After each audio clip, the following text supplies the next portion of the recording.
خلاص انت شخص عادي ومش محتاجك تعمل كشف مبكر. لكن لو نسيت كبد عندك F3 او F4 لو تليف، لا ادخل معايا في البرنامج ان انت كل 4 شهور لا 6 شهور بتجيلنا نعمل الحاجتين دول. تسمح لي كمان دلوقتي اللي بيتفرج علينا وهو بقى عنده الفيروس بس عايز يتعالج يروح لفين؟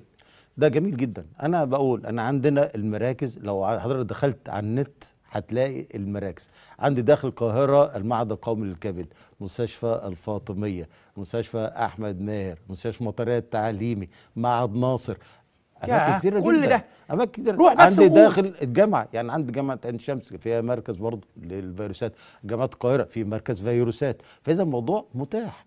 عايز أقول الموضوع فيه قرارات علاج عن نفق الدولة شغالة. الناس اللي أنا بقول عليهم بقى اللي عندهم تليف كبد والكلام ده بتاع، لا الدولة متحملة عنكم المصاريف، مصاريف العلاج، مصاريف الأبحاث، مصاريف بقى الكشف المبكر اللي احنا بنقول عليه. طيب لو واحد صحيح وعايز يطمن على نفسه على الفيروس، أيوة. يعمل ايه؟